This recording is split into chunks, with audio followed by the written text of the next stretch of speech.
ನಮಸ್ಕಾರ ಎಲ್ಲರಿಗೂ. ಇಲ್ಲೊಂದು ಕ್ವಶನ್ ಇದೆ ನೋಡ್ರಿ. ಏನು, ಭಾರತೀಯ ಸಂವಿಧಾನದ ಯಾವ ವಿಧಿಯು ಸಂಸತ್ತಿನಲ್ಲಿ ನ್ಯಾಯಾಧೀಶರ ನಡವಳಿಕೆ ಚರ್ಚೆಯ ಮೇಲೆ ನಿರ್ಬಂಧವನ್ನ ವಿಧಿಸುತ್ತದೆ ಅಂತ. ಸಂಸತ್ತಿಗೆ ಚರ್ಚೆ ಮಾಡುವ ಅಧಿಕಾರ ಇದೆ, ಯಾವುದೇ ವಿಷಯವನ್ನ ಚರ್ಚೆ ಮಾಡುವ ಅಧಿಕಾರ ಇದೆ. ಆದರೆ ಒಂದು ವಿಷಯವನ್ನ ಹೊರತುಪಡಿಸಿ ಬೇರೆ ಎಲ್ಲ ವಿಷಯಗಳ ಬಗ್ಗೆ ಚರ್ಚೆ ಮಾಡುವ ಅಧಿಕಾರ ಸಂಸತ್ತಿಗಿದೆ. ಆದ್ರೆ ಆ ಒಂದು ವಿಷಯ ಯಾವುದಪ್ಪ ಅಂತಂದ್ರ ನ್ಯಾಯಾಧೀಶರ ನಡವಳಿಕೆಯ ಚರ್ಚೆ. ಅಂದ್ರೆ ಆಕ್ಟಿಂಗ್ ಆಫ್ ದಿ ಅಥವಾ acts of the judges cannot be discussion in the parliament ಅಂತೇಳಿ ಕೇಳಕತ್ತಾರ ಅವರು. ಹಂಗಂತೇಳಿ ಯಾವ ವಿಧಿ ನಮಗ್ ಸ್ಪಷ್ಟಪಡಿಸ್ತೈತಿ? ಯಾವ ವಿಧಿ ಇದೆಯಲ್ಲ, ಯಾವ ವಿಧಿ, ಸಂವಿಧಾನದ ಯಾವ ಕಲಂ ಈ ಜಡ್ಜಸ್ ಗಳ ಬಗ್ಗೆ ನೀವು ಚರ್ಚೆ ಮಾಡುವಂಗಿಲ್ಲ ಅಂತ ಹೇಳಕತೈತಿ ಅಂತ ಕೇಳಿದ್ರೆ ಅದು ಆರ್ಟಿಕಲ್ 121. ಆರ್ಟಿಕಲ್ 110 ಅನ್ನತ್ತೆ ಕೇಳ್ತಾರ ಅವರು. ಆನ್ಸರ್ ಬರ್ತಾರೆ 110ನೇ ವಿಧಿ ಹೇಳ್ತೈತಿ ಅಂತ ಕೇಳ್ತಾರೆ. ಆದ್ರೆ 110ನೇ ವಿಧಿ ಏನ್ ಹೇಳ್ತೈತಿ ಅಂತ ನಮ್ಗೆ ಗೊತ್ತಿರಬೇಕು. ಏನ್ ಹೇಳ್ತೈತಿ? ಮನಿ ಬಿಲ್ ನ ಡೆಫಿನಿಷನ್ ಬಗ್ಗೆ ಹೇಳ್ತೈತಿ. ಹಣದ ಮಸೂದೆಯ ವ್ಯಾಖ್ಯಾನವನ್ನ ಮಾಡೋದು ಯಾವುದು ಅಂತಂದ್ರೆ ಆರ್ಟಿಕಲ್ 110. ಆರ್ಟಿಕಲ್ 124 ಕೇಳಿದ್ರೆ ಅಲ್ಲ, ಇದು ಎಸ್ಟಾಬ್ಲಿಷ್ಮೆಂಟ್ ಆಫ್ ಸುಪ್ರೀಂ ಕೋರ್ಟ್ ಗಳ ಬಗ್ಗೆ ಹೇಳ್ತೈತಿ. ಸುಪ್ರೀಂ ಕೋರ್ಟ್ ನ ಸ್ಥಾಪನೆಗಳ ಬಗ್ಗೆ ಹೇಳ್ತೈತಿ. ಯಾವುದು? ಆರ್ಟಿಕಲ್ 124. ಇನ್ನು 131 ಕೇಳಿದ್ರೆ ಇಲ್ಲ, ಇದು ಸುಪ್ರೀಂ ಕೋರ್ಟ್ ನ ಸೀಟ್ ಗಳ ಎಷ್ಟು ಜನ ಜಡ್ಜಸ್ ಇರಬೇಕು ಅನ್ನೋದ್ರ ಬಗ್ಗೆ ಹೇಳ್ತೈತಿ. ಆರ್ಟಿಕಲ್ 131. ಉಳಿದಿರೋದು ಆರ್ಟಿಕಲ್ 121. ಇದು ಮಾತ್ರ ಏನ್ ಮಾಡತೈತಿ ಅಂತಂದ್ರೆ ಸಂಸತ್ತಿಗೆ ಬಂಧನವನ್ನ ಹಾಕ್ತೈತಿ. ನೀನು ಏನ್ ಮಾಡುವಂತಿಲ್ಲ, ಸುಪ್ರೀಂ ಕೋರ್ಟ್ ನ ನ್ಯಾಯಾಧೀಶರು ಮತ್ತು ಹೈಕೋರ್ಟ್ ನ ನ್ಯಾಯಾಧೀಶರ ನಡವಳಿಕೆಯನ್ನ ನೀನು ಸಂಸತ್ತಿನಲ್ಲಿ ಚರ್ಚೆ ಮಾಡುವಂತಿಲ್ಲ. ಈ ಜಡ್ಜ್ XY ಜಡ್ಜ್ ಈ ರೀತಿ ಜಜ್ಮೆಂಟ್ ಬರಿಬಾರ್ದಾಗಿತ್ತು, ಇವ ರೊಕ್ಕ ತಗೊಂಡ್ ಜಜ್ಮೆಂಟ್ ಬರ್ದಾನೆ, ಈ ರೀತಿ ಆಗಿರ್ತಕ್ಕಂಥ ಯಾವುದೇ ಆಪಾದನೆಗಳನ್ನ, ನಡವಳಿಕೆಗಳನ್ನ, ಟೀಕೆಗಳನ್ನ ಸಂಸತ್ತಿನಲ್ಲಿ ಮಾಡುವಂತಿಲ್ಲ. ಯಾರ ಮೇಲೆ? ಯಾರ ಟೀಕೆ? ಹೈಕೋರ್ಟ್ ಮತ್ತು ಸುಪ್ರೀಂ ಕೋರ್ಟ್ನವರ ಜಡ್ಜ್ಗಳ, ನ್ಯಾಯಾಧೀಶರ ನಡವಳಿಕೆಯ ಬಗ್ಗೆ ನೀನು ಟೀಕೆ ಅಥವಾ ಟಿಪ್ಪಣಿ ಅಥವಾ ಮತ್ತೇನೋ ಆ ವಿಷಯಗಳ ಬಗ್ಗೆ ಚರ್ಚೆ ಮಾಡುವಂತಿಲ್ಲ. ಅದನ್ನ ಆರ್ಟಿಕಲ್ 121 ಸ್ಪಷ್ಟಪಡಿಸುತ್ತೆ. ಎಲ್ಲಿವರೆಗೂ ನೀನು ಚರ್ಚೆ ಮಾಡುವಂತಿಲ್ಲ ಅನ್ನೋದನ್ನು ಅದು ಹೇಳ್ತೈತಿ. ಸರ್, ಅವ್ರು ಏನ್ ಮಾಡಿದ್ರು ನಡೀತೈತೇನ್ರಿ? ದುಡ್ಡು ತಗೊಂಡ್ ಜಜ್ಮೆಂಟ್ ಬರೀತಾರೆ, ಅದೆಲ್ಲ ನಮಗೆ ಗೊತ್ತಾದ ನಂತರ, ಪ್ರೂವ್ ಆದ ನಂತರ ನಾವು ಹಂಗೆ ಸುಮ್ಮನಿರ್ಬೇಕೇನು? ಆಗೋದಿಲ್ಲ. ಆ ಮಾತು ಬರೇ, that is an different thing. ಈ ಸದ್ಯಕ್ಕೆ ಭಾರತದಲ್ಲಿ ಯಾವುದೇ ಒಂದು ವ್ಯವಸ್ಥೆಯ ಮೇಲೆ ನಂಬಿಕೆ ಐತಿ ಅಂತಂದ್ರೆ ಅದು ನ್ಯಾಯ ವ್ಯವಸ್ಥೆಯ ಮೇಲೆ ನಂಬಿಕೆ. ಬೇರೆ ಯಾವ ವ್ಯವಸ್ಥೆ ಮೇಲೂ ಭಾರತದೊಳಗೆ ನಂಬಿಕೆ ಇಲ್ಲ. ಎಲ್ಲಾನು ಅಲ್ಲಿಗೆ ಬಂದ್ಬಿಟ್ಟವ. ಅದು ಸೆಕೆಂಡ್ರಿ ಇರ್ಲಿ. ಇನ್ಕೆಪಾಸಿಟಿ ಮತ್ತು ಮಿಸ್ಬಿಹೇವಿಯರ್ ನ ಆಧಾರದ ಮೇಲೆ ಅದು ಪ್ರೂವ್ ಆಯ್ತು ಅಂತಂದ್ರೆ ಸರ ನ್ಯಾಯಾಧೀಶರ ಮೇಲೆ ನಾವು ಚರ್ಚೆ ಮಾಡುವಂಗಿಲ್ಲೇನ? ಮತ್ತೆ ಅವು ಚರ್ಚೆ ಮಾಡ್ಲಿಲ್ಲ ಅಂತಂದ್ರೆ ಅವರು ಅಷ್ಟು ಸುಪ್ರೀಂ ಏನ ಅಂತ ಹೇಳಿ ಕೇಳ್ಬೋದು. ಅದಕ್ಕೂ ಆನ್ಸರ್ ಮಾಡ್ತೈತಿ. ಯಾವುದು? ಆರ್ಟಿಕಲ್ 121 ಏನ್ ಹೇಳ್ತೈತಿ ಅಂತ ನೋಡೋಣ. ಎಲ್ಲಿವರೆಗೂ ನೀನು ಚರ್ಚೆ ಮಾಡುವಂಗಿಲ್ಲ, ಆಮೇಲೆ ಯಾವಾಗ ಚರ್ಚೆ ಮಾಡಬೇಕು, ಇವೆರಡಕ್ಕೂ ಆನ್ಸರ್ ಆರ್ಟಿಕಲ್ 121 ಹೇಳ್ತೈತಿ. ಏನ್ ಹೇಳ್ತೈತಿ ಅಂತ ಹೇಳಿ ಒಂದ್ ಸ್ವಲ್ಪ ಡಿಸ್ಕಷನ್ ಮಾಡೋಣ. Article 121 restriction on discussion in parliament ಅಂತ. ಸಂಸತ್ತಿನಲ್ಲಿ ಚರ್ಚೆಯ ಮೇಲೆ ಪ್ರತಿಬಂಧ. ಯಾವ ವಿಷಯಕ್ಕೆ ಸಂಬಂಧಿಸಿದಂತೆ ಚರ್ಚೆ ಅಂತ ಕೇಳಿದ್ರೆ ಇಲ್ಲಿ ಬರೀತಾರೆ, no discussion shall take place in parliament with respect to the conduct of any judge of the supreme court or of the high court in discharge of his duties.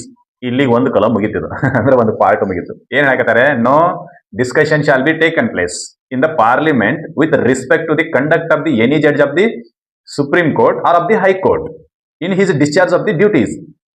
ಏನು, ಆತ ತನ್ನ ಕೆಲಸ ಅಥವಾ ಕಾರ್ಯಗಳನ್ನು ನಿರ್ವಹಿಸುವಾಗ ಆತನ ಏನೇ ನಡವಳಿಕೆಯನ್ನ ನೀವು ಚರ್ಚೆ ಮಾಡುವಂತಿಲ್ಲ. ಫಾರ್ ಎಕ್ಸಾಂಪಲ್, ಈಗ ಒಬ್ರು ಮರ್ಡರ್ ಮಾಡಿರ್ತಾರೆ, ಅವ್ರಿಗೆ ಬೇಲ್ ಬೇಕಾಗಿರ್ತೈತಿ. ನಾವು ಮರ್ಡರ್ ಮಾಡ್ಯಾರಂತ ನಾವು ಒಪ್ಕೊಳ್ಳಂಗಿಲ್ಲ, ಏನಿಲ್ಲ. ಆದ್ರೆ ಮರ್ಡರ್ ಮಾಡಿರ್ತಕ್ಕಂಥ ಆಪಾದನೆ ಮೇಲೆ ಇರ್ತಕ್ಕಂಥ ಒಬ್ಬ ವ್ಯಕ್ತಿ ಬೇಲಿಗೆ ಅಪ್ಲಿಕೇಶನ್ ಹಾಕಿರ್ತಾನೆ. ಫಾರ್ ಎಕ್ಸಾಂಪಲ್ ದರ್ಶನ್ ಅವ್ರದ್ದು ಬೇಲಿಗೆ ಅಪ್ಲಿಕೇಶನ್ ಹಾಕಿರ್ತಾನೆ. ಅವಾಗ ಒಬ್ರು ಜಡ್ಜಸ್ ಏನ್ ಮಾಡ್ತಾರೆ ಅಂತಂದ್ರೆ ಬೇಲ್ ಕ್ಯಾನ್ಸಲ್ ಮಾಡ್ತಾರೆ. ಇಲ್ಲಪ್ಪ, ನೀನ್ ಏನ್ ಮಾಡೋದು, ಡಾಕ್ಯುಮೆಂಟ್ಸ್ ಗಳನ್ನ ಹಾಳು ಮಾಡುವ ಸ್ಥಿತಿ ಒಳಗೆ ನೀನು ಇನ್ಫ್ಲೂಯೆನ್ಸ್ ಐತಿ, ಅದಕ್ಕೆ ನಾನು ನಿಮ್ಗೆ ಬೇಲ್ ಕೊಡಂಗಿಲ್ಲ ಅಂತೇಳಿ ರದ್ದು ಮಾಡ್ತಾರೆ ಬೇಲನ್ನ. ಆವಾಗ ಅದನ್ನ ತಗೊಂಡ್ ಹೋಗಿ ಎಲ್ಲಿ ಸಂಸತ್ತಿನೊಳಗೆ ಡಿಸ್ಕಷನ್ ಮಾಡಂಗಿಲ್ಲ. ದರ್ಶನಿಗೆ ಬೇಲ್ ಕೊಟ್ಟಿಲ್ರಿ, ಬಾರಿ ಇಂಪಾರ್ಟೆಂಟ್ ವ್ಯಕ್ತಿ ಅವ, ಅವಂಗ ಬೇಲ್ ಕೊಟ್ಟಿಲ್ಲ. ಇವ್ರು ಬೇರೆ ಉಳ್ಕಾದ ಕೇಸ್ನೊಳಗೆಲ್ಲ ಬೇಲ್ ಕೊಟ್ಟಾರೆ, ಆದ್ರೆ ಈ ಕೇಸ್ನೊಳಗೆ ಬೇಲ್ ಕೊಟ್ಟಿಲ್ಲ. ಯಾಕ್ರಿ ಹಿಂಗೆ ಒಬ್ರಿಗೊಂದು ಮಾಡ್ತಾರೆ, ಇವ್ರು ಇಂಪಾರ್ಷಿಯಲ್ ಮಾಡ್ತಾರೆ ಅಂತೇಳಿ ಚರ್ಚೆ ಮಾಡುವಂಗಿಲ್ಲ. Because of what?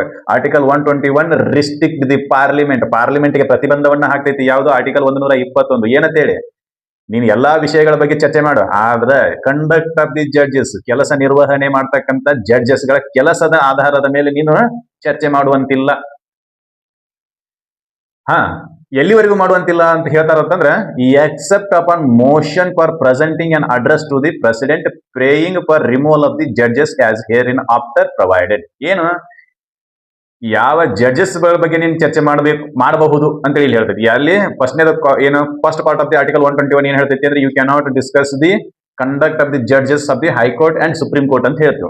ಇನ್ನ unless or until removal motion were be presented before the president you cannot discuss the conduct of the judges. If removal motion is presented before the president for the approval and then you can discuss or comment on judges in parliament ಅಂತ ಏನ್ ಹೇಳಾಕೈತಿ ಅಂತಂದ್ರೆ ನೀವು ಜಡ್ಜಸ್ಗಳ ಬಗ್ಗೆ, ಜಡ್ಜಸ್ಗಳ ಕಾರ್ಯವೈಖರಿಯ ಬಗ್ಗೆ ಮತ್ತು ಅವರ ಕೆಲಸದ ಬಗ್ಗೆ ನೀನು ಸಂಸತ್ತಿನಲ್ಲಿ ಏನ್ ಮಾಡಂಗಿಲ್ಲ, ಚರ್ಚೆ ಮಾಡುವಂಗಿಲ್ಲ. ಆದ್ರೆ ಅವರನ್ನ ಮಹಾಭಿಯೋಗ ಪ್ರಕ್ರಿಯೆಗೆ ಒಳಪಡಿಸುವ ಮೋಷನ್ ಏನಾದ್ರೂ ರಾಷ್ಟ್ರಪತಿಗಳ ಮುಂದೆ ಇತ್ತು ಅಂತಂದ್ರೆ, ಪ್ರೆಸೆಂಟ್ ಮಾಡಿದ್ರಿ ಅಂತಂದ್ರೆ ಅವಾಗ ನೀನು ಡಿಸ್ಕಷನ್ ಮಾಡ್ಬೋದು. You can discuss. ಈಗ ರಾಷ್ಟ್ರಪತಿ ಮುಂದೆ ಸರ ನಾವು ಏನ್ ಮಾಡಕತ್ತೀವಿ ಅಂತಂದ್ರೆ ಈ XYZ ಅಂತಕ್ಕಂಥ ಒಬ್ಬ ವ್ಯಕ್ತಿ ಇದಾನೆ, ಇವ ನ್ಯಾಯಾಧೀಶರಿದ್ದಾರೆ, ಎಲ್ಲಿ ಸುಪ್ರೀಂ ಕೋರ್ಟ್ ನ ನ್ಯಾಯಾಧೀಶರಿದ್ದಾರೆ, ಇವ್ರು ಹಿಂಗ ತಪ್ಪು ಜಜ್ಮೆಂಟ್ ಗಳನ್ನ ಬರೆಯಕತ್ತಾರೆ, ಅದಕ್ಕೆ ನಾವು ಇವರನ್ನ ಮಹಾಭಿಯೋಗ ಪ್ರಕ್ರಿಯೆಗೆ ಒಳಪಡಿಸೋರಿದ್ದೀವಿ ಅಂತ, ಮಹಾಭಿಯೋಗ ಪ್ರಕ್ರಿಯೆಗೆ ಒಳಪಡಿಸೋರಿದ್ದೀರಿ, ಇದಕ್ಕೆ ನೀವು ಪರ್ಮಿಷನ್ ಕೊಡ್ರಿ ಅಂತೇಳಿ ಇವ್ರನ್ನ ರಾಷ್ಟ್ರಪತಿಗಳ ಮುಂದೆ ಪ್ರೆಸೆಂಟ್ ಮಾಡಿದಾಗ ರಾಷ್ಟ್ರಪತಿಗಳು ಅವ್ ಏನು ತಪ್ಪು ಮಾಡ್ಯಾನು ಅಂತ ಕೇಳ್ತಾರ. ರಾಷ್ಟ್ರಪತಿಗಳಿಗೆ ಏನ್ ಗೊತ್ತಿರ್ತೈತಿ ಅವೇನ್ ತಪ್ಪು ಮಾಡ್ಯಾನು ಅಂತ ಕೇಳಿದಾಗ ನೀವು ಹೇಳ್ಬೇಕಾಗೈತಿ. ಹೇಳಕ್ ಸ್ಟಾರ್ಟ್ ಮಾಡಿದ್ರಿ ಅಂತಂದ್ರೆ ಅಲ್ಲಿ ಚರ್ಚೆ ಸ್ಟಾರ್ಟ್ ಆಗ್ತೈತಿ. ಅರ್ಥ ಆಯ್ತಾ? ಚರ್ಚೆ ಸ್ಟಾರ್ಟ್ ಆಗ್ತೈತಿ. ಅದನ್ನೆಲ್ಲ ಪರಿಗಣನೆಗೆ ತಗೊಂಡ್ಕೊಂಡು ರಾಷ್ಟ್ರಪತಿ ಅವರು ಪರ್ಮಿಷನ್ ಕೊಡಬಹುದು, ಪರ್ಮಿಷನ್ ಕೊಡದೇನೋ ಇರ್ಬೋದು. That is N different thing.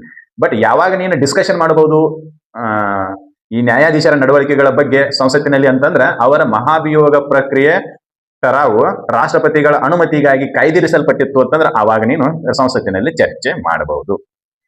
ಸರ ಒಟ್ಟ ಚರ್ಚೆನೆ ಮಾಡಂಗಿಲ್ಲ ಅನ್ನೋದು ಕೇಳಿದ್ರೆ ತಪ್ಪು. ಇಲ್ಲ ಸರ್ ಕಂಟಿನ್ಯೂಸ್ ಆಗಿ ಚರ್ಚೆ ಮಾಡಬಹುದು ಅನ್ನೋದು ಕೇಳಿದ್ರು ತಪ್ಪು.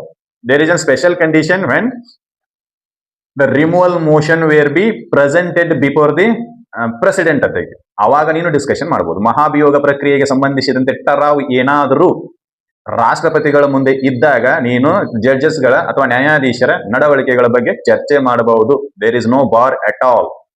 ಆರ್ಟಿಕಲ್ 121 ಕ್ಲಿಯರ್ಸ್ ದಟ್ ಏನು unless or until you cannot discuss when the removal motion is presented before the president for the his approval. ರಾಷ್ಟ್ರಪತಿಗಳ ಅಪ್ರೂವಲ್ ಗಾಗಿ ಏನಾದ್ರೂ ಕಾಯ್ದಿರಿಸಿತ್ತು ಅಂತಂದ್ರೆ ಅವಾಗ ನೀನು ಡಿಸ್ಕಷನ್ ಮಾಡಬಹುದು.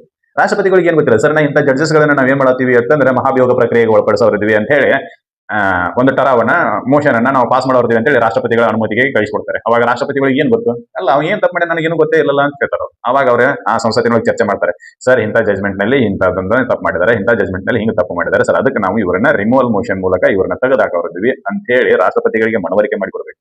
ಆವಾಗ ಮೋಷನ್ ಅಡಾಪ್ಟ್ ಆಗ್ತೈತಿ.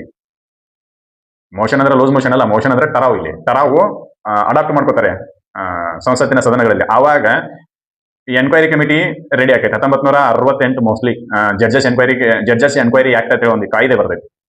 ಆ ಕಾಯ್ದೆಯ ಪ್ರಕಾರ ಅವ್ರನ್ನ ಎನ್ಕ್ವೈರಿ ಮಾಡಕ್ ಸ್ಟಾರ್ಟ್ ಮಾಡ್ತಾರೆ. ಈ ಎನ್ಕ್ವೈರಿ ಬಗ್ಗೆ ಹೇಳೋದು ಯಾವುದು ವಿಧಿ ಅಂತ ಕೇಳಿದ್ರೆ ಆರ್ಟಿಕಲ್ 124 ಉಪಬಂಧ 4 ಮತ್ತು 5 ಜಡ್ಜಸ್ ಎನ್ಕ್ವೈರಿಗಳ ಬಗ್ಗೆ ಹೇಳ್ತೈತಿ. ಅದು ಮುಂದೆ ಬರೋದಕ್ಕೆ ಹೇಳ್ತೀನಿ. ಇದು ನಮಗೆ ಗೊತ್ತಿರ್ಬೇಕಷ್ಟೇ. ಬರೀ ರಿಮೂವಲ್ ಮೋಷನ್ ಅಡಾಪ್ಟ್ ಮಾಡ್ಕೊಂಡು 2/3 ಮೆಜಾರಿಟಿ ಮೂಲಕ ನಾವು ಅವ್ರನ್ನ ತೆಗೆದಾಕ್ತಿವಿ ಅಂತಂದ್ರೆ ಇಲ್ಲ, ಎನ್ಕ್ವೈರಿ ಮಾಡ್ಬೇಕು. ಎನ್ಕ್ವೈರಿ ಮಾಡಿದ ನಂತರ ಮತ್ತೆ ಅದನ್ನ 2/3 ಮೆಜಾರಿಟಿ ಮೂಲಕ ಪಾಸ್ ಮಾಡ್ಬೇಕು. ಅವಾಗ ಮಾತ್ರ ಜಡ್ಜಸ್ ರಿಮೂವಲ್ ಆಗ್ತಾರೆ. That much of independent were given to the judges because of what. ಈ ರೀತಿ ಯಾಕೆ ಬರೋದ್ರು, ಈ ರೀತಿ ಪ್ರತಿಬಂಧವನ್ನ ಯಾಕೆ ಹಾಕಿದ್ರು, ಜಡ್ಜಸ್ ಗಳ ಬಗ್ಗೆ ನೀವು ಎನ್ಕ್ವೈರಿ ಮಾಡಕ್ ಬರೋದಿಲ್ಲ ಅಂತ ಯಾಕೆ ಹಾಕಿದ್ರು? ಬೇರೆ ಯಾವುದೇ ಆಫೀಸರ್ ಇಲ್ಲ. ಎಲೆಕ್ಷನ್ ಕಮಿಷನ್ ಅವ್ರ ಬಗ್ಗೆ ಡಿಸ್ಕಷನ್ ಮಾಡ್ತೀರಿ, ಅಟಾರ್ನಿ ಜನರಲ್ ಅವ್ರ ಬಗ್ಗೆ ಡಿಸ್ಕಷನ್ ಮಾಡ್ತೀರಿ, ಆಡಿಟರ್ ಜನರಲ್ ಅವ್ರ ಬಗ್ಗೆ ಡಿಸ್ಕಷನ್ ಮಾಡ್ತೀರಿ, UPSC ದವ್ರ ಬಗ್ಗೆ ಡಿಸ್ಕಷನ್ ಮಾಡ್ತೀರಿ. ಆದರೆ ನ್ಯಾಯಾಲಯದ ನ್ಯಾಯಾಧೀಶರ ನಡವಳಿಕೆಯ ಬಗ್ಗೆ ಚರ್ಚೆ ಮಾಡುವ ಅಧಿಕಾರದ ಬಗ್ಗೆ ನಿರ್ಬಂಧವನ್ನ ಹೇರ್ತೈತಿ ಆರ್ಟಿಕಲ್ 121. ಯಾಕೆ ಸರ್ ಅಂತ ಕೇಳ್ಬೋದು. ವಾಯ್ ಸರ್ ಇದನ್ನ ಯಾಕೆ ಕೊಟ್ರು ಅಂತಂದ್ರೆ ಒಂದು ನಿಮಿಷ ಅದು ಪೂರ ಡೀಟೇಲ್ ಆಗಿ ಹೇಳ್ಬೇಕು ಯಾಕೆ ಕೊಟ್ರು ಅಂತೇಳಿ. ಅದ್ರ ಬ್ಯಾಕ್ ಗ್ರೌಂಡ್ ಗೊತ್ತಾಗ್ತದೆ, ಈ ಕಾಯ್ದೆ ಗೊತ್ತಾಗ್ತೈತಿ. ಆ ಬ್ಯಾಕ್ ಗ್ರೌಂಡ್ ಭಾರಿ ಇಂಪಾರ್ಟೆಂಟ್. ಏನೈತಿ ಅಂತ ನೋಡ್ತೀನಿ, ಹೇಳ್ತೀನಿ. ಒಂದನೇದು ಪೊಲಿಟಿಕಲ್ ಇಂಟರ್ಫರೆನ್ಸ್ ಅನ್ನ ತಡೆಗಟ್ಟಕ್ಕೆ, ಒಂದು ಪೊಲಿಟಿಕಲ್ ಪ್ರೆಷರ್ ಅನ್ನ ತಡೆಗಟ್ಟಕ್ಕೆ. ಈಗ ಫಾರ್ ಎಕ್ಸಾಂಪಲ್ ಯಾರೋ ಒಬ್ಬವ ಅಂತಕ್ಕಂಥ ವ್ಯಕ್ತಿ MP ಇದ್ದಾನೆ. ಅವ್ರ ಸಂಬಂಧಿಕರು ಯಾರೋ ಒಂದು ತಪ್ಪು ಕೆಲಸದೊಳಗೆ ಸಿಕ್ಕಾಕೊಂಡಿರ್ತಾರೆ. ಅಂತಕ್ಕಂಥ ವ್ಯಕ್ತಿ ಸಿಕ್ಕಾಕೊಂಡಿರ್ತಾನೆ. ಆವಾಗ ಇವಂಗ ಬೇಲ್ ಕೊಡೋದಿಲ್ಲ. ಯಾರು? ಸುಪ್ರೀಂ ಕೋರ್ಟ್ ನ ಜಡ್ಜಸ್ ಬೇಲ್ ರದ್ದು ಮಾಡ್ತಾರೆ. ಅವಾಗ ಇಲ್ರಿ ಈ ಜಡ್ಜ್ ಬಯಾಸ್ ಅದಾರೆ, ಪಾರ್ಶಾಲಿಟಿ ಮಾಡ್ತಾರೆ, ಅದಕ್ಕೆ ಇವ್ರನ್ನ ತೆಗೆದು ಹಾಕ್ರಿ ಅಂತೇಳಿ ಚರ್ಚೆ ಮಾಡಕ್ ಸ್ಟಾರ್ಟ್ ಮಾಡಿದ್ರು ಅಂತಂದ್ರೆ ಮೆಂಟಲಿ ಪ್ರೆಷರ್ ಸ್ಟಾರ್ಟ್ ಆಗ್ತೈತಿ. ಯಾರಿಗೆ? ಜಡ್ಜಸ್ಗಳ ಮೇಲೆ ಮೆಂಟಲ್ ಪ್ರೆಷರ್ ಸ್ಟಾರ್ಟ್ ಆಗ್ತೈತಿ. ಇದನ್ನ ತಡೆಗಟ್ಟುವ ಸಲುವಾಗಿ ಏನ್ ಮಾಡ್ತಾರೋ ಅಂತಂದ್ರೆ ಆರ್ಟಿಕಲ್ 121 ಅನ್ನ ಬರೀತಾರೆ. ನಮ್ಮ ಸಂವಿಧಾನದ ನಿರ್ಮಾಪಕರು ಎಷ್ಟು ಶಾಣ್ಯರಿದ್ರು, ಎಷ್ಟು ಮುಂದಾಲೋಚನೆಯನ್ನು ಮಾಡಿದ್ರು ಅನ್ನೋದಕ್ಕೆ ಇದೊಂದು ಉದಾಹರಣೆ ಸಾಕು. They are brilliant brains. ಅಲ್ಲಿ ಇದ್ದದ್ದು ಹಂಗೆ ಇದ್ದು ಅಂತ ಬಾರಿ ಚಂದ ಬರೀತಾರೆ. ಇಲ್ಲ ಇದು ಇರ್ಲಿಲ್ಲ ಅಂತಂದ್ರ ಗ್ರಾಮ ಪಂಚಾಯತಿ ಅಧ್ಯಕ್ಷನ ನೀವೇನ್ರಿ ಅಂತ ಹೇಳಿ ಅವನ ಪರವಾಗಿನೂ ಇದ್ರೊಳಗ ಏನೋ ಲೆಜಿಸ್ಲೇಟಿವ್ ಅಸೆಂಬ್ಲಿ ಒಳಗ ಅಥವಾ ಪಾರ್ಲಿಮೆಂಟ್ ಒಳಗೆ ಡಿಸ್ಕಷನ್ ಮಾಡೋ ಮಂದಿ ಬಾಳ ಇರ್ತೈತಿ. ಆ ಜಡ್ಜ್ ಸರಿಯಾಗಿರ್ತಕ್ಕಂಥ ಇದನ್ನ ಕೊಟ್ಟಿಲ್ಲ, ಜಜ್ಮೆಂಟ್ ಕೊಟ್ಟಿಲ್ಲ, ಬಯಾಸ್ಲನೆ ತೆಗೆದುಗಿರಿ ಅಂತ ಹೇಳಿ ಚರ್ಚೆ ಮಾಡಕ್ ಸ್ಟಾರ್ಟ್ ಮಾಡ್ತಾರೆ. ಮುಂದಿನ ಜಜ್ಮೆಂಟ್ಗಳು ಬರೆಯೋದನ್ನ ಸರಿಯಾಗಿ ಬರೆಯೋದಿಲ್ಲ. ಈ ರೀತಿಯಾಗಿರ್ತಕ್ಕಂಥ ಪ್ರೆಷರ್ ಅನ್ನ ತಡೆಗಟ್ಟಲು. ಆಮೇಲೆ ಎರಡನೇದ್ದು ಪಿಯರ್ಲೆಸ್ ಜಜ್ಮೆಂಟ್ ಅನ್ನ ಬರೆಯಾಕ. ಪಿಯರ್ಲೆಸ್ ಜಜ್ಮೆಂಟ್, ಅವ್ ಯಾವ್ದೇ ವ್ಯಕ್ತಿ ಇರ್ಲಿ, ಅವನ ವಿರುದ್ಧ ಜಜ್ಮೆಂಟ್ ಬರೆಯಾಕ ನಿಂತರು ಅಂತಂದ್ರೆ ಅದ ಕಾಯ್ದೆ ಏನ್ ಹೇಳ್ತೈತಿ ಅಂತಂದ್ರೆ ಅದ್ರ ಪ್ರಕಾರ ಜಜ್ಮೆಂಟ್ ಬರಿಬೇಕು. ಅವ್ನು ದೊಡ್ಡ ವ್ಯಕ್ತಿ ಇದನ್ರಿ, ಅವನ ವಿರುದ್ಧ ಜಜ್ಮೆಂಟ್ ಬರದ್ನಿ ಅಂತ ನನ್ನ ವಿರುದ್ಧ ರಿಮೂವಲ್ ಮೋಷನ್ ಅನ್ನ ಪಾಸ್ ಮಾಡ್ತಾರ ಅವರು. ಈ ರೀತಿಯಾಗಿರ್ತಕ್ಕಂಥ ಪಿಯರ್ಲೆಸ್ ಜಜ್ಮೆಂಟ್ ಅನ್ನ ಬರೆಯುವ ಅವಕಾಶ ಅವ್ರಿಗೆ ಇದ್ದುದ್ರಿಂದನೇ ಇಂದಿರಾ ಗಾಂಧಿಗೂ ಅವರು ಕನ್ವಿಕ್ಷನ್ ಅನ್ನ ಕೊಟ್ಟರು. ನೆನಪಲ್ಲಿ ಇರ್ಲಿ, ಇಂದಿರಾ ಗಾಂಧಿಗೆ ತನ್ನ ಸಂಸತ್ತಿನ ಸದಸ್ಯತ್ವದ ಸ್ಥಾನವನ್ನ ರದ್ದು ಮಾಡಿದ್ರು. ಯಾಕೆ ಹೇಳ್ರಿ? ಈ ರೀತಿಯಾಗಿರ್ತಕ್ಕಂಥ ಪಿಯರ್ಲೆಸ್ ಜಜ್ಮೆಂಟ್ ಬರೆಯುವ ಅಧಿಕಾರ ಅವ್ರಿಗೆ ಕೊಡ್ತೈತಿ ಅಂತ ಆರ್ಟಿಕಲ್ 121 ನೆನಪಲ್ಲಿ ಇರ್ಬೇಕು. Article 121 empowers the judges to give a peerless judgement. ಆ ರೀತಿ ಅವರನ್ನ ಎಂಪವರ್ ಮಾಡ್ತೈತಿ, ಗೊತ್ತಿರಬೇಕು. ಇದ್ರ ಪರ್ಪಸ್ ಆಫ್ ದಿ ಆರ್ಟಿಕಲ್ 121 ಅಂತ ಕೇಳಿದಾಗ ಇನ್ನೊಂದು ಪರ್ಪಸ್ ಏನು ಅಂತಂದ್ರೆ to maintain the dignity of the court. To maintain the dignity of the court ಏನಾಕತಿ ಅಂತಂದ್ರ ಜುಡಿಷಿಯರಿಯ ಡಿಗ್ನಿಟಿನ, ಪ್ರತಿಷ್ಠೆಯನ್ನ ಕಾಯ್ಕೊಳ್ಳೋ ಸಲುವಾಗಿಯೂ ಕೂಡ ಈ ಆರ್ಟಿಕಲ್ 121 ಉಪಯೋಗಕ್ಕೆ ಬರ್ತೈತಿ. ನಮಗೆ ಗೊತ್ತಿರಬೇಕು. ಏನ್ರಿ ತಹಶೀಲ್ದಾರ್ ಏನ್ ಆಮೇಲೆ ಲಂಚ ತಗೊಂಡ ಆಸ್ತಿ ಆ ಕಡೆ ಈ ಕಡೆ ಮಾಡ್ತಾನೆ ಅಂತೇಳಿ ಅಪವಾದಗಳು ಬಹಳ ಸಲ ಕೇಳ್ತೀವಿ. ತಹಶೀಲ್ದಾರ್ ಲಂಚ ತಗೊಳತಾನ್ರಿ ಅಂತೇಳಿ ಬೇರೆ ಎಲ್ಲ ಆಫೀಸರ್ಸ್ ಅದು ಕೇಳ್ತೀವಿ, ಆದ್ರೆ ಜಡ್ಜಸ್ ಅದು ಕೇಳೋದಿಲ್ಲ. Because of what? Judges is governed by the ಅವ್ರದೊಂದು ಜಡ್ಜಸ್ ಎನ್ಕ್ವೈರಿ ಆಕ್ಟ್ ಅಂತ ಬೇರೆನೆ ಬರ್ತೈತಿ. ಈ ರೀತಿ ಪ್ರೆಷರ್ಗಳು ಅವ್ರ ಮೇಲೆ ಬರಬಾರದು, ಆ ನ್ಯಾಯಾಲಯದ ಪ್ರತಿಷ್ಠೆಯನ್ನು ಎತ್ತಿ ಹಿಡಿಬೇಕು ಅನ್ನೋ ಒಂದು ಕಾರಣಕ್ಕಾಗಿ ಆರ್ಟಿಕಲ್ 121 ಸಂವಿಧಾನಕ್ಕೆ ಸೇರ್ಪಡೆ ಆಯ್ತು. ಇದು ನಮಗೆ ಗೊತ್ತಿರಬೇಕು. 3 ಪರ್ಪಸ್ಗಳಿದಾವೆ. ಒಂದನೇದು ಪೊಲಿಟಿಕಲ್ ಪ್ರೆಷರ್ ಅನ್ನ ತಡೆಯೋದು, ಎರಡನೇದು ಪಿಯರ್ಲೆಸ್ ಜಜ್ಮೆಂಟ್ ಅನ್ನ ಬರೆಯಕ್ಕೆ ಅನುಮತಿ ಮಾಡಿಕೊಡೋದು, ಮೂರನೇದು ಡಿಗ್ನಿಟಿ ಮೇಂಟೈನ್ ಮಾಡೋದು, ಮೇಂಟೈನಿಂಗ್ ಆಫ್ ದಿ ಡಿಗ್ನಿಟಿ. ಈ 3 ಪರ್ಪಸ್ಗಳು ಆರ್ಟಿಕಲ್ 121. ಆರ್ಟಿಕಲ್ 121 ಏನ್ ಹೇಳ್ತೈತಿ ಅಂದ್ರೆ ಸಂವಿಧಾನದ ವಿಧಿ 121 ಏನ್ ಹೇಳ್ತೈತಿ ಅಂದ್ರೆ ಪಾರ್ಲಿಮೆಂಟ್ ಅನ್ನ ರಿಸ್ಟ್ರಿಕ್ಟ್ ಮಾಡ್ತೈತಿ. ಫಸ್ಟ್ನೇದು ಪ್ರತಿಬಂಧಿಸ್ತೈತಿ. ಯಾವುದನ್ನ ಪ್ರತಿಬಂಧಿಸ್ತೈತಿ? ಯಾವ ವಿಷಯವನ್ನ ನೀವು ಚರ್ಚೆ ಮಾಡಬಾರದು ಅಂತ ಪ್ರತಿಬಂಧಿಸ್ತೈತಿ ಅಂತಂದ್ರೆ ಸುಪ್ರೀಂ ಕೋರ್ಟ್ ಮತ್ತು ಹೈಕೋರ್ಟ್ ನ ಜಡ್ಜಸ್ಗಳ ನಡವಳಿಕೆಯ ಬಗ್ಗೆ ನೀವು ಚರ್ಚೆ ಮಾಡುವಂತಿಲ್ಲ ಅಂತ ಪ್ರತಿಬಂಧಿಸ್ತೈತಿ. ಆದ್ರೆ ಎಲ್ಲಿವರೆಗೂ ಪ್ರತಿಬಂಧಿಸ್ತೈತಿ ಅಂತಂದ್ರೆ ಅವರ ವಿರುದ್ಧ ರಿಮೂವಲ್ ಮೋಷನ್ ಅಡಾಪ್ಟ್ ಆಗೋವರೆಗೂ, ರಿಮೂವಲ್ ಮೋಷನ್ ಬರೋವರೆಗೂ. ರಿಮೂವಲ್ ಮೋಷನ್ ಬತ್ತು ಅಂತಂದ್ರೆ ನೀವು ಆ ಜಡ್ಜಸ್ಗಳ ಬಗ್ಗೆ ಚರ್ಚೆ ಮಾಡಬಹುದು ಅಂತ. ಅಂದ್ರೆ ಮಹಾಭಿಯೋಗ ಪ್ರಕ್ರಿಯೆಯ ಟರಾವು ರಾಷ್ಟ್ರಪತಿಗಳ ಮುಂದೆ ಇರದ ಹೊರತು ನಾವು ಸುಪ್ರೀಂ ಕೋರ್ಟ್ ಮತ್ತು ಹೈಕೋರ್ಟ್ಗಳ ನ್ಯಾಯಾಧೀಶರ ನಡಾವಳಿಕೆಗಳ ಬಗ್ಗೆ ಸಂಸತ್ತಿನಲ್ಲಿ ಚರ್ಚಿಸುವಂತಿಲ್ಲ. ಒಂದು ವೇಳೆ ನಡಾವಳಿಕೆಯ ಬಗ್ಗೆ ಟರಾವನ್ನ ಏನಾದ್ರೂ ಪಾಸ್ ಮಾಡಿದ್ರು ಅಂತಂದ್ರೆ, ರಾಷ್ಟ್ರಪತಿಗಳ ಮುಂದೆ ಇಟ್ಟಿದ್ರು ಅಂತಂದ್ರೆ, ಆವಾಗ ನಾವು ಜಡ್ಜಸ್ಗಳ ಬಗ್ಗೆ ಚರ್ಚೆ ಮಾಡಬಹುದು. ಇದು ಗೊತ್ತಿರ್ಬೇಕು. ಇದೊಂಥರ ಅದು ಏನು